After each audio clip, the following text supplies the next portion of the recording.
military aircraft with the letters SU on the side have been protecting the airspace of our motherland for more than 7 decades now.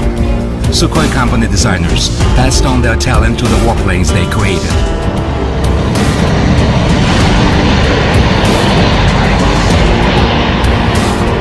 This talent is the skill to be able to select precisely the right target.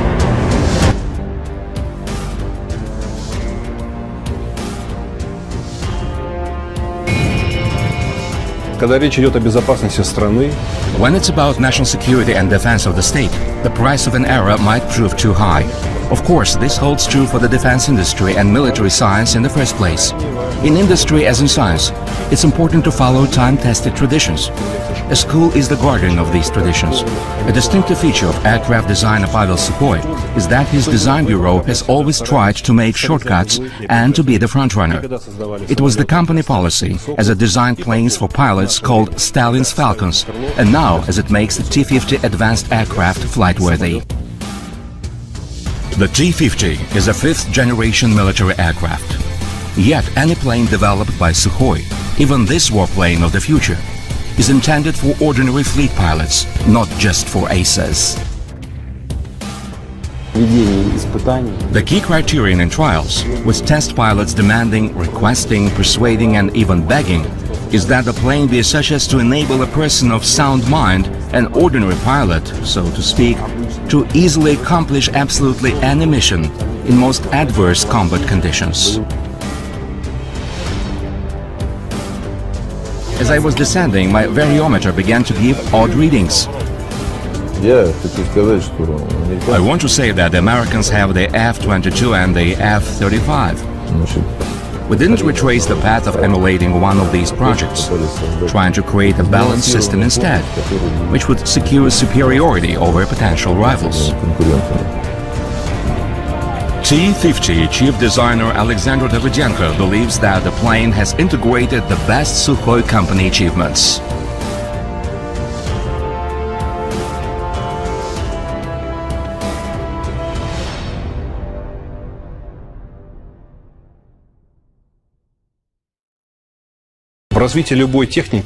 In developing any equipment, especially military hardware, there always comes the important stage when it's necessary to make a spurt in order to achieve something entirely new. Otherwise your rivals catch up and trample you underfoot before you know where you are.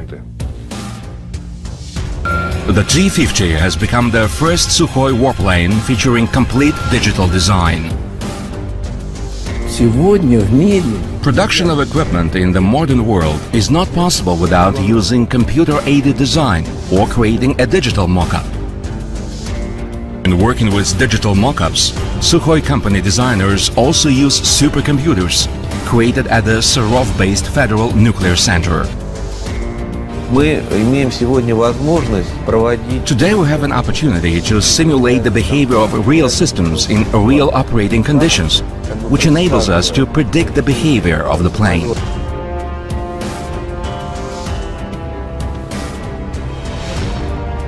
It demonstrates the effectiveness of a digital mock-up. Left screen shows a digital mock-up of a plane. Right screen shows it in a flight test. This video is to show that a large part can be modeled even before the plane is produced as hardware.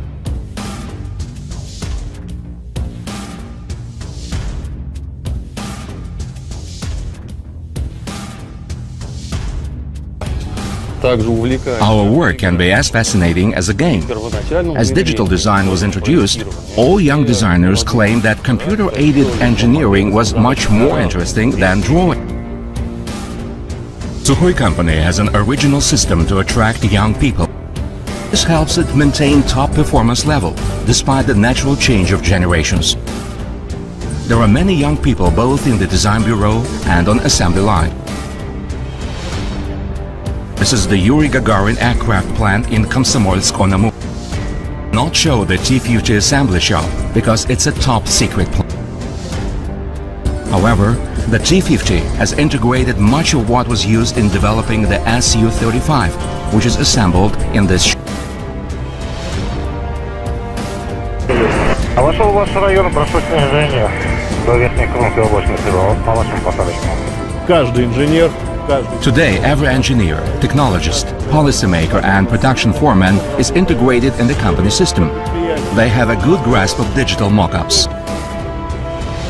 The Soviet Union, production began at restricted access experimental companies, and later a package of technical documents on the aircraft was passed to a production facility. Work them to match its manufacturing capabilities. Batch production technologists, together with production designers, would take up the project and in a very critical approach, would mold it into available technological forms. At the present time, prototypes are manufactured at a batch production enterprise from the beginning to account for existing technologies. Even as we were developing the fifth generation plane, we implemented the so-called single startup procedure. We forwarded a package of documents in electronic form to the manufacturer and simultaneously completed nearly all technological preparations.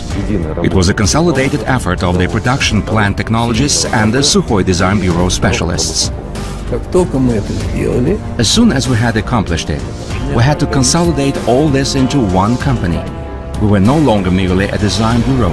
We lived one life with the production facility. It's a synergetic effect from merging into one company. Price optimization alone saved us millions of dollars.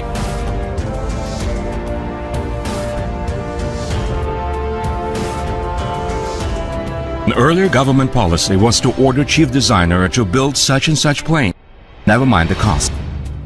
At present, Sukhoi company cannot afford it. Otherwise, it might face bankruptcy. With a permanent austerity budget, any government will only finance realistic projects, not just beautiful, modern or fashionable ones, but realistic projects, meeting the cost-quality principle. Sukhoi company is just a firm offering cost and quality effective projects, and it delivers quickly.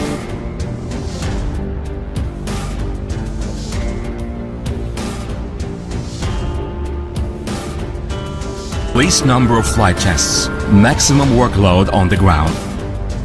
Taking off. Thanks to this approach, the T-50 was developed in just 8 years, a short time for the aircraft industry. The T-50 development involves a tremendous number of test benches. All the work runs on test benches, and flight tests only deal with what was confirmed by bench test results. Designers have been working jointly with test pilots almost from the beginning of the project to develop the new aircraft. Pilots are directly involved in the development of new planes. I recall a line from Vladimir Vysotsky's song, "I've known you since I saw your schematics." Of course you know the plane, yet it's only a flight simulator that lets you see how the plane can fly. Ready for takeoff. It's the designers of military aircraft who are the first to start its virtual flight. The Su-35 is the first multi-role single-pilot jet. Enabling one person to combine the function of pilot and operator is a quite difficult task. It requires a thorough drill of the logic of interaction between the man and the machine. Pilot's influence is tremendous, because many things are about ergonomics and man-machine interaction. You want to meet pilots' concrete requests. Setting a course for combat mission.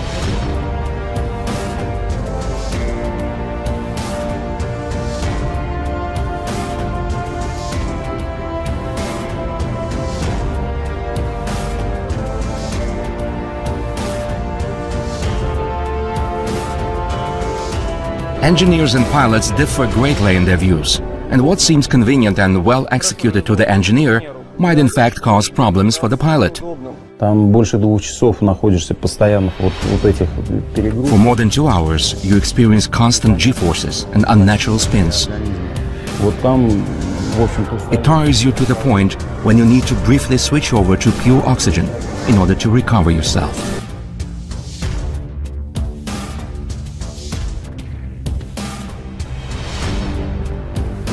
Test bench brings together parts of avionics manufactured at different companies.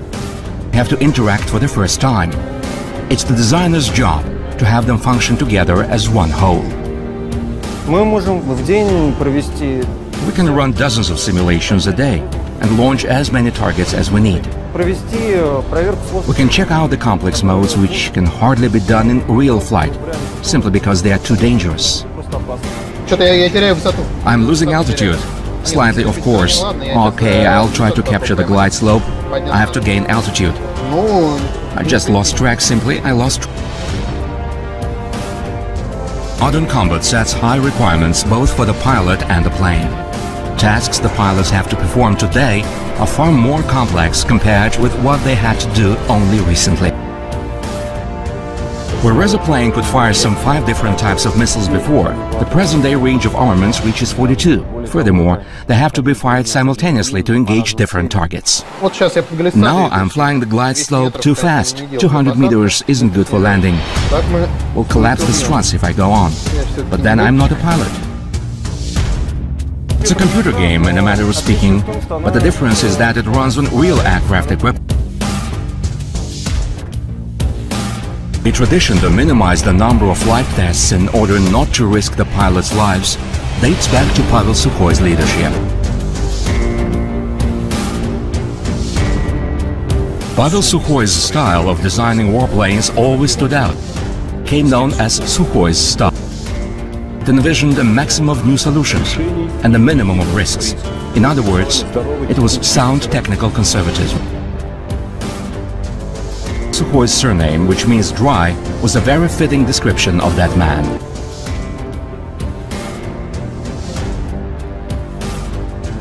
He wasn't a smiling or talkative type, yet he was the hub of intelligentsia, most positive sense of the word. It's in reference to Russian intellectuals. I recall Pavel Sukhoi's phrase, "If a staff meeting lasts more than 20 minutes, it means it was poorly prepared."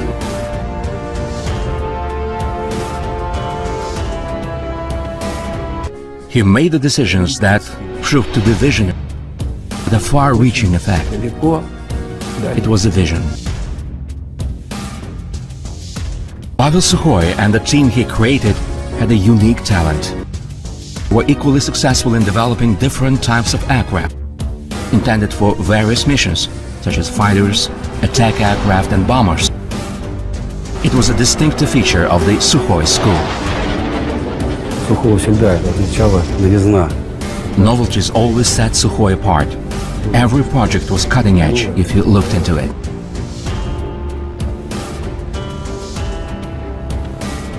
Like Winston Churchill's phrase about doing today what other people will think of doing tomorrow. This is what we can do. It seems we can do it. This would explain in no small measure the fact that 60% of all Russian warplanes currently in service feature the letters SU on the side. In designer's work, it can so happen that an uncompleted project yields a far greater effect than an aircraft finalized for batch production. Much of state-of-the-art technology for military aircraft was developed during the work on the T-4 strategic bomber. In this project, Pavel Sukhoi had to compete with the very influential Andrei Tupolev, whom he regarded by right as his teacher. In the late 1950s, aircraft carrier groups became the main strike force of the US Navy. Russia needed a supersonic strategic missile-carrying bomber to counteract them. The military badly needed an aircraft, and Pavel Sukhoi outlined the project of such a plane, which basically met the military's requirements at that time. Pavel Sukhoi was a student of the great Andrei Tupolev. It was Sukhoi's team that built Tupolev's legendary ANT-25, which Valery Chkalov's crew flew across the North Pole to America. Now, Sukhoi entered a tough competition with his teacher for a missile-carrying bomber project. Making a long-range supersonic bomber wasn't in our line of work absolutely. Andrei Tupolev phoned Pavel Sukhoi saying, "This plane in terms of size isn't your department. You make good fighters, but you can't handle this one." Pavel Sukhoi replied thus, "Dear Andrei Nikolaevich, you are my teacher. I hope that as your student, I'm not bad. So I'll cope with this task. И Tupolev, who'd been playing by the same rules offering his version of the bomber, found himself at a loose end.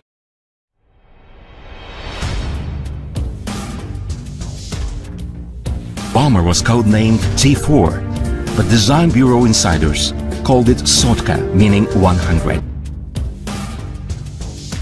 The official name reflected an expected takeoff mass of some 100 tons. Eventually, the mass actually reached 120 tons, but the name stuck. Aviation statistics show that a new plane's novelty coefficient does not normally exceed 30%. For the T4, made up a staggering 95%. During the T4 development, some 600 inventions were made and implemented. It required new pressure, drives and technologies. Titanium welding was done for the first time in our aircraft making. After the T4 or Sotka made 10 successful test flights, the project was unexpectedly closed.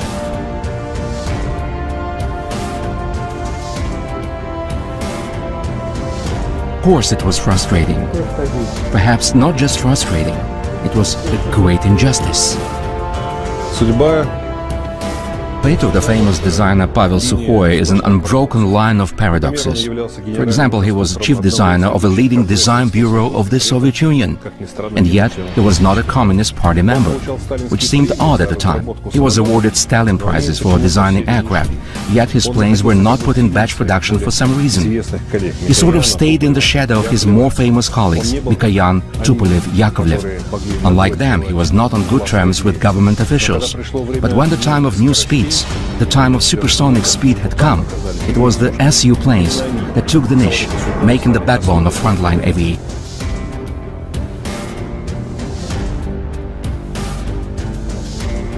The G4 used the so-called fly-by-wire system for the first time in our country. Today, it's the key control component of any plane. Cable routings through which commands from the cockpit are transmitted have multiple backup. Reliability is among the key features of Sukhoi planes.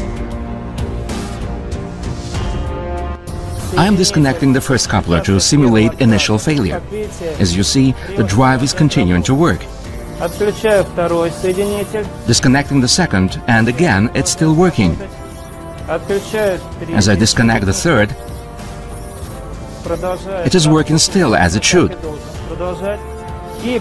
It's only after disconnecting the fourth coupler that the drive should stop functioning and slide back. We're going to see it now. Disconnecting now, and indeed, it has slid back. 4 successive failures would be an impossible occurrence. The routings are at the maximum separation distance, running through different plane sections. Damage to all of them is not possible even in heavy fighting. Plane operation is impeded. Of course, handling a plane in a failure state requires skill. The Le Bourget International Air Show.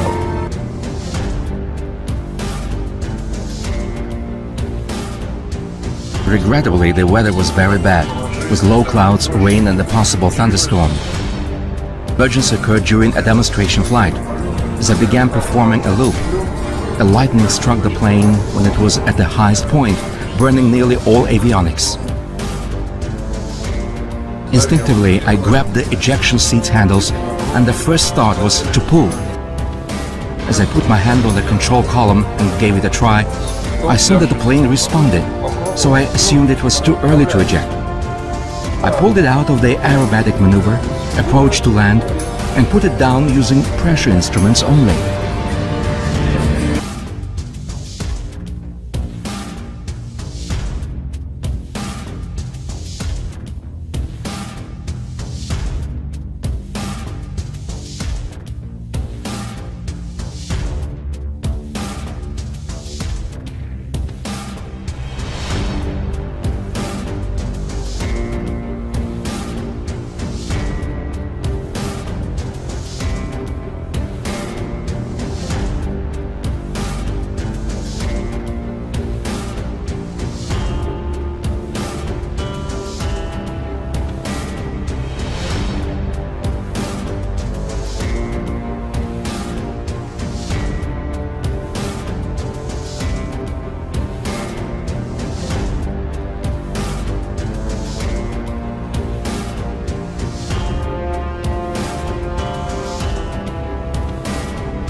fly-by-wire system for the T-4 was developed, designers and pilots were very concerned about possible failure, as the system had never been tried before in the history of aircraft making. Such breakthrough projects as Sukhoi form a new intellectual and technological level of the design bureau, a new intellectual and technological level of the industry. I think it became good groundwork for making a plane of an entirely new class on the basis of the developed technologies, a multi-role fighter.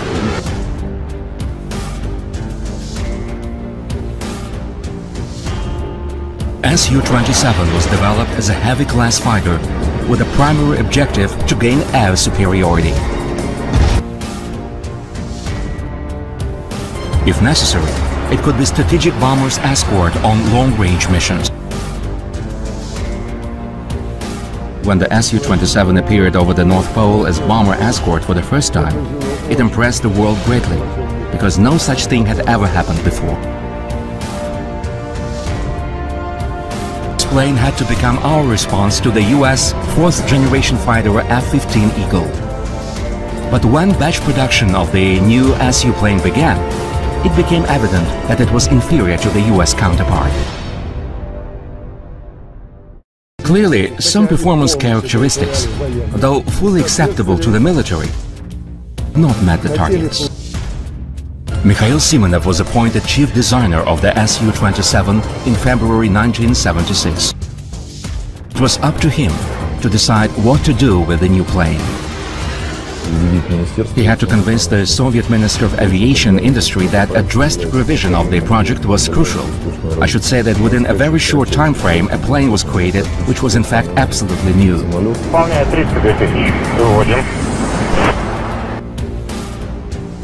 In setting performance targets for a new plane, designers always make it 20% better than its predecessor. But this plane was 100% new. The plane was a great success. The Soviet aircraft making found itself in a difficult situation in the 1990s. It was the Su-27 that helped its designers. This plane was under the export ban. When our Air Force stopped placing orders for new planes in the 1990s, the question was quite simple. Will the design bureau keep afloat or not? The very aircraft production in Russia was under threat, and again, I recall the significance of Mikhail Simonov. Mikhail Simonov was chief designer of the company at the time. He had to rely on himself in seeking access to international markets of military aircraft. He suggested finding ways to export these aircraft as the only opportunity to keep afloat. We had goods for sale, excellent goods, and the world was interested in them. But the reaction went as far as accusing us of selling our motherland. Mikhail Simonov argued that we were not selling the motherland, but saving its aircraft making. Eventually, he was able to contact President Yeltsin and explain the situation. He understood our cause and okayed the sale of the first batch of warplanes. The contract to supply the Su-27s to the Chinese was in fact a bailout for our company. Not just that, it saved other firms that had helped to develop this plane. Sukhoi company did not squander money. It did not just spend it. I believe it made competent and reasonable investment in the production and development of new planes.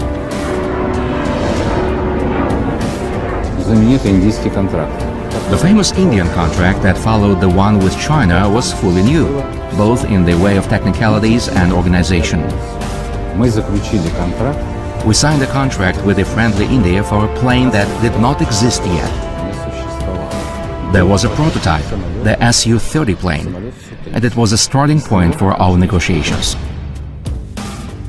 In an unexpected outcome of the 18-month talks, Russia offered the Indians an entirely new warplane, which had yet to be designed. A plane based on an existing prototype nevertheless differed greatly from it, having enhanced effectiveness, combat capability and intellectual capacity. Russia had no such contracts with foreign partners before.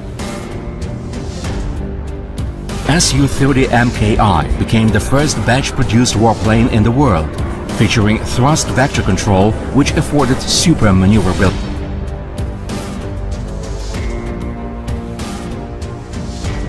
Simonov said that having kept the design bureau afloat will create new planes. All these ideas and his thoughts have come alive today. Export contracts enabled Sukhoi company to make a mighty leap forward, to lead the way to initial supplies of new equipment to the Russian Air Force in subsequent years.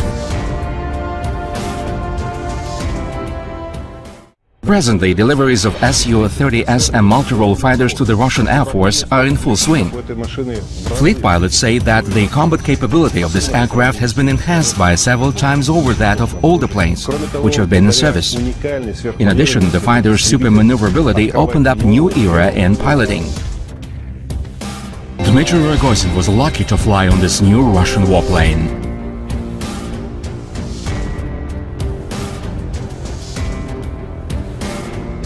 It's not the export version of an Su plane. The fighter is fully adapted to the requirements of the Russian Air Force. It's a unique plane that can do any aerobatics. It responds not just to pilot's hand-on controls. It obeys his thoughts. With modern avionics and available armaments, it's a formidable warplane, capable of gaining not merely air superiority. Appearance in the air arouses fear in any enemy. Su-30SM is not just a modification, it's a step forward towards creating a new generation of Su plane.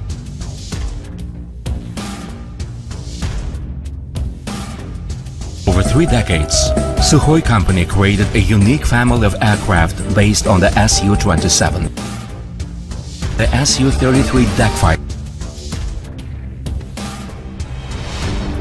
Su-30 Mk two-seater, and its numerous export versions. The super maneuverable, multi-role Su-35, Su-34 tactical bomber,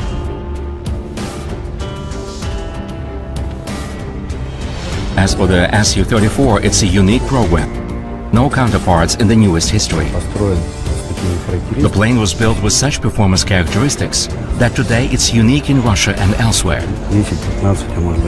It will be batch produced for the next decade or so, or even 2 decades. In fact, it's a higher class plane. Its next generation encouraging a further step in the field of warplane design, production and exports. The Su-27 platform and numerous modifications secured Sukhoi's lead over the years. In the long run, the success of aircraft makers relies on the product they produce and export. Today, the T-50, also known as Advanced Frontline Aircraft System, is top of Sukhoi's product line.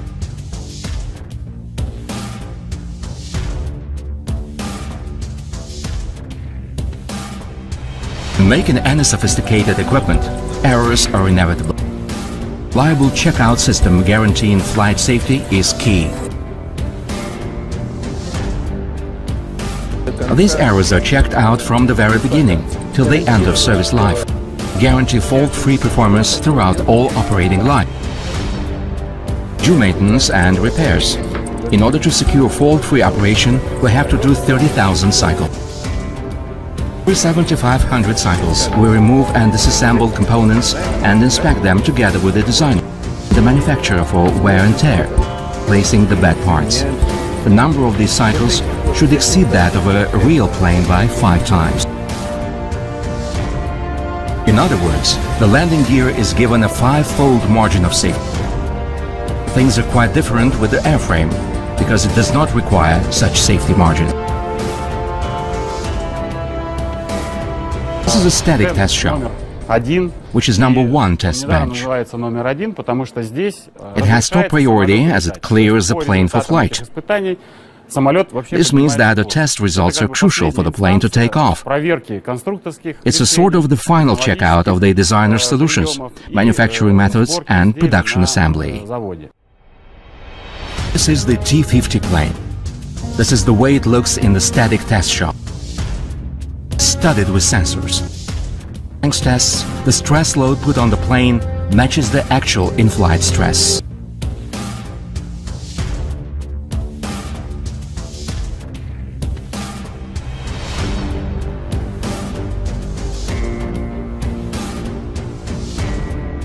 Beginning the test. 10%. An ideal test is where the plane withstands a 100% stress load. 30%, 40%. If it withstands less than 100%, it means its strength is insufficient. 70%, 80%. If it withstands much more than 100%, it means the plane's strength is sufficient, but that it's overweight, so it's possible to reduce its mass. 100%. That's it. This plane part has passed the test. It won't let down in a fight.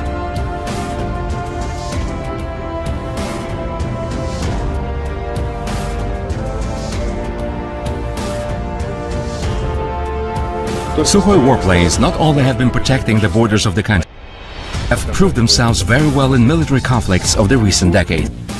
That's why almost 40 countries imported Su planes, while in some states they make up the backbone of their air force.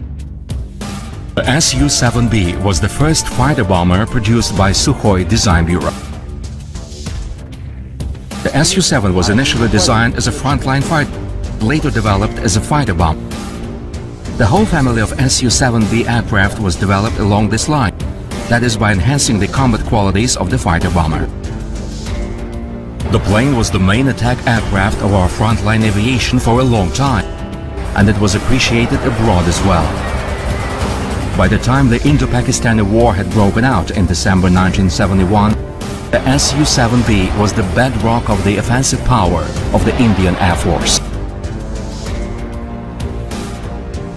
The Indians praised the performance of the Su-7B in the Indo-Pakistani conflict. It had a rather powerful combat load at 2 tons and a high tolerance, meaning that many aircraft, though seriously damaged, were finally able to return to the airfield. It's the legendary Su-25 attack aircraft that happened to do most of the fighting. As the designer said, it was a flying Kalashnikov rifle, simple, convenient and reliable. Su-25 performed particularly well in Afghanistan. In the so-called Farah operation on the eve of May 9, 1980, Soviet land troops tried to enter a gorge accommodating weapon depots and food stores. The infantry met with tough resistance. 8 500-kilogram penetration bombs were loaded on a Su-25 to engage reinforced concrete bunkers installed at each turn of the gorge. The second plane, meant to engage manpower, carried 32 100-kilogram bombs. Our planes flew sorties for 2 days, not more. And then Soviet troops came through, entering the gorge without firing a single shot.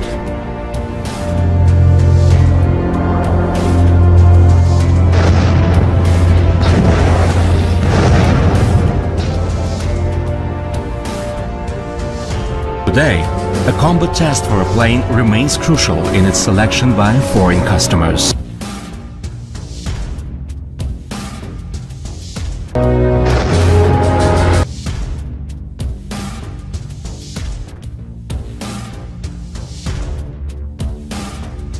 Our Indian customers found another trial formula for our plane, involving them in joint exercises with the Americans.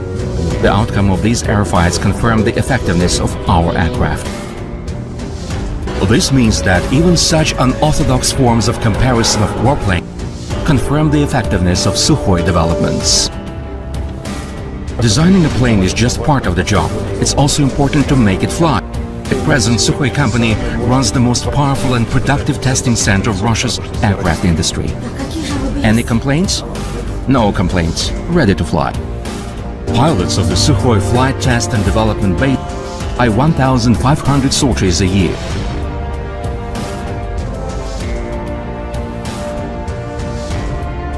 This is exactly where all new Sukhoi planes are tested, including the T-50.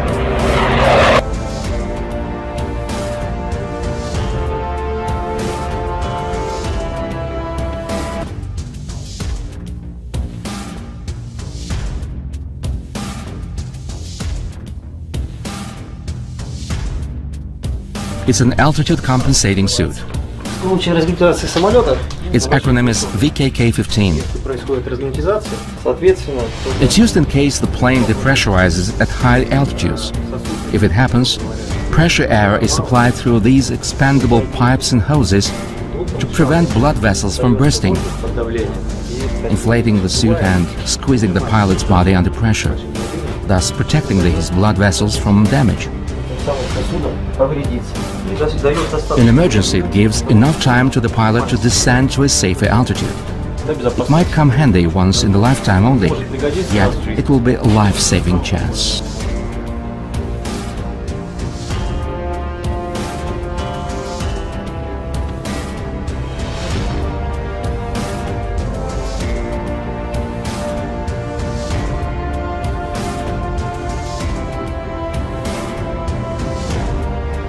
If you want to display a plane to advantage at the max airship, you have to load it well, and you can experience G-forces up to 9. It happens quite often.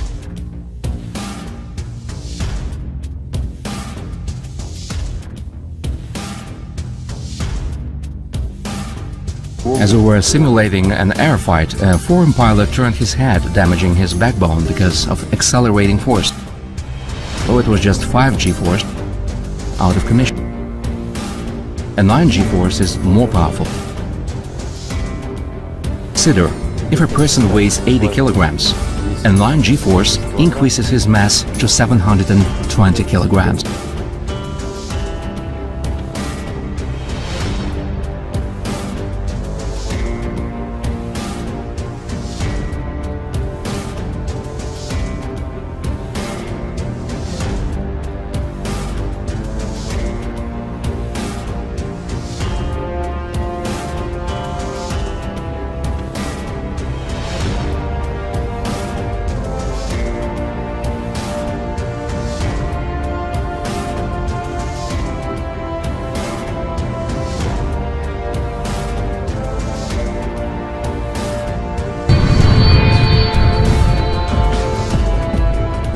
There is compulsory recording of all flight data of any flight, which is later analyzed. These hard drives store information on 15,000 parameters. No flight test is like the other. Each has to bring something new. What good is going over the same thing again? Nevertheless, the targets evaluated in a previous flight reveal some shortcomings or faults, so they are re-evaluated for statistics. Any aircraft has 2 such data storages, each with a 40 gigabyte capacity. The data storages are necessarily Russian-made and very reliable. It's a unique thing. Most importantly, it's built solid, that is, it has no connector cables. It has a normal port. There's just one way you can insert it. You can drop it into water or hit it. That is all made Russian style, which is very right.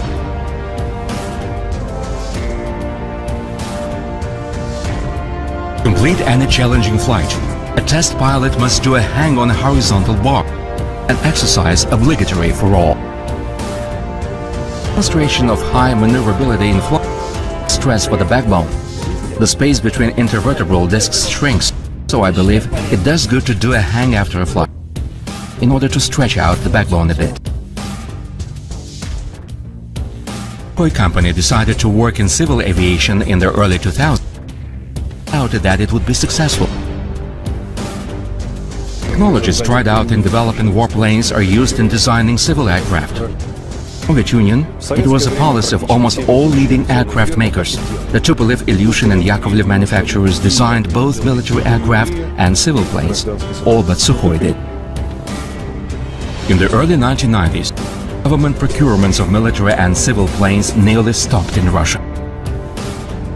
Airlines preferred to build up their fleets of aircraft with foreign planes, because the domestic industry could not offer competitive products in terms of cost and quality at that time. Sukhoi became the only domestic firm which decided to risk and design a civil plane. This short-range aircraft had to become the best in its class, not only in Russia, but also on the world market.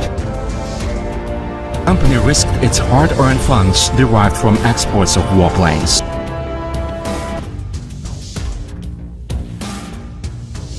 They did take the risk and designed the Superjet, which is now competing with major world producers on the commercial aircraft market.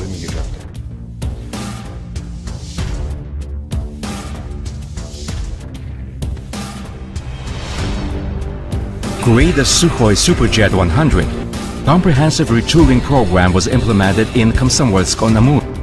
In fact, it set up a plant within a plant. Of course, it was a risk, because it was not clear if there would be demand for the plane. The main reason we got into it was not to forfeit Russia's civil aviation at that time. Furthermore, the technologies used in developing Sukhoi warplanes help this civil aircraft fly. It has a unique control system ensuring the highest possible safety level on civil aircraft. It cannot get into a spin. The plane warns about possible critical flight situation. Symbolically, the development of a new generation civil aircraft ran parallel to the T-50 project. The T-50 Advanced Frontline Aircraft System, which is being developed by Sukhoi company, is truly a warplane of the future. It will provide reliable protection of the borders of our country for decades to come. Our country first tried out 5th generation technologies on this plane. Unusual appearance. It is the Su-47 Berkut. A striking feature in its appearance is its special wing, called a forward-swept wing. Forward-swept wing has certain advantages at high angles of attack from the point of view of lift gain.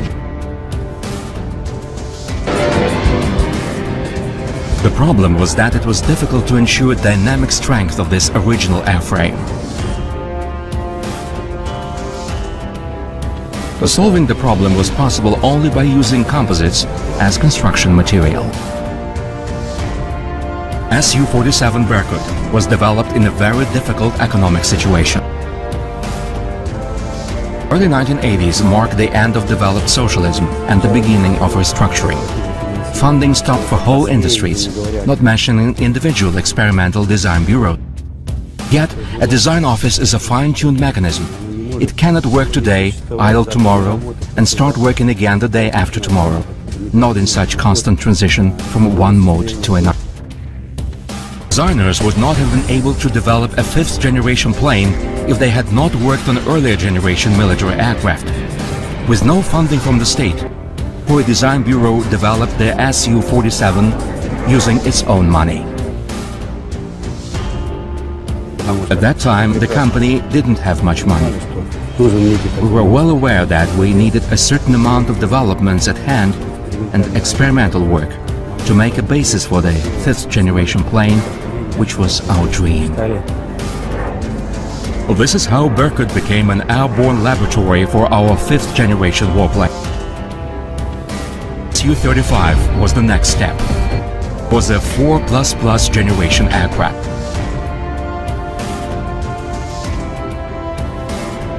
With the T-50, we already have an opportunity to automate a larger number of modes and tasks. The T-50 has the performance characteristics the Su-35 can never achieve, in terms of stealth capability or secret modes of operation of avionics, which is a special design feature.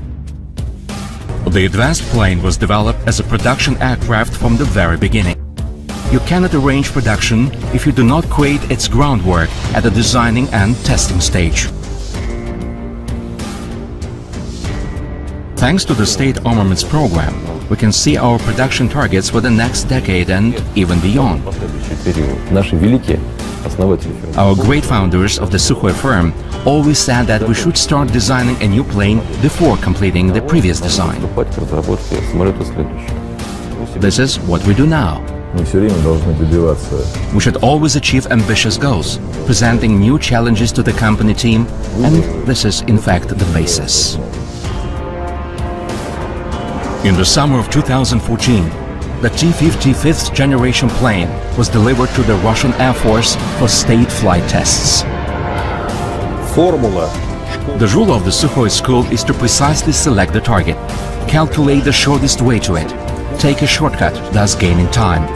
Even if this target seemed unattainable, he always attained it. Zander Muzhaysky, the designer of the first Russian plane, used to say that he wished to devote all his life to service to his fatherland. This is the secret behind Sukhoi company's success, that is, to be useful to his fatherland.